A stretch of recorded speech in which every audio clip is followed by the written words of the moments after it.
తిరుపతి లడ్డూ ఉదంతంలో కొత్త ట్విస్ట్ అనమాట. ఈ లడ్డూకి సంబంధించినటువంటి అప్పట్లో విశ్వాసాలు అన్నటువంటి పాయింటే ఇప్పుడు కొత్త చర్చకి తావిచ్చింది. తిరుమల లడ్డు విషయంలో జంతువుల కొవ్వు కలిసాయంటూ కూటమి ప్రభుత్వం మరియు ఆ ప్రభుత్వానికి మద్దతు ఇస్తున్నటువంటి మీడియా చేస్తున్న ప్రచారం వల్ల నా మత విశ్వాసం దెబ్బతిన్నందు నష్టపరిహారం చెల్లించాలంటూ విజయవాడ సిటీ సివిల్ కోర్టులో పరువు నష్టం దావా దాఖలు చేసుకొని విజయవాడకు చెందిన Chinta Venkateswarlu ABN, TV five, Mahaa News, ETV అలాగే తెలుగుదేశం పార్టీ అధికారిక యూట్యూబ్ ఛానల్స్కి నోటీసులు జారీ చేసింది ఇప్పుడు విజయవాడ కోర్టు. పిటిషన్ తరపున జడ శ్రవణ్ కుమార్ వాదనలు వినిపించారు. తిరుమల లడ్డు విషయంలో సుప్రీంకోర్టు ఏర్పాటు చేసినటువంటి స్పెషల్ ఇన్వెస్టిగేషన్ టీం ఛార్జ్షీట్లో ఎటువంటి జంతువుల కొవ్వు కలవలేదని నిర్ధారించినా కూడా భక్తుల మనోభావాలను దెబ్బతీస్తూ అసత్య కథనాలు ప్రసారం చేస్తున్నారన్నది పిటిషనర్ ఆరోపణ.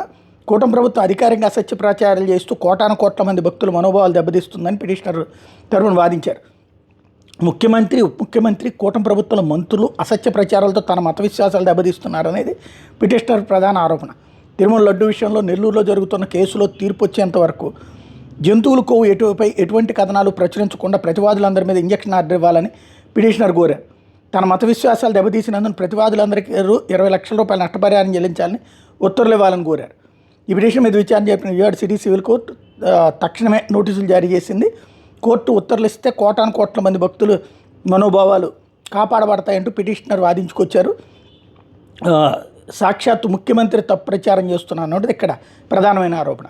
విచారణ 2 వారాలకు వాయిదా వేయడంతో పాటుగా అన్ని మీడియా సంస్థలకు హైదరాబాద్ అట్లాగే విజయవాడలో ఉన్న head office, branch office, TV యాజమాన్యాలకు కూడా నోటీసులు జారీ చేసింది కోర్టు.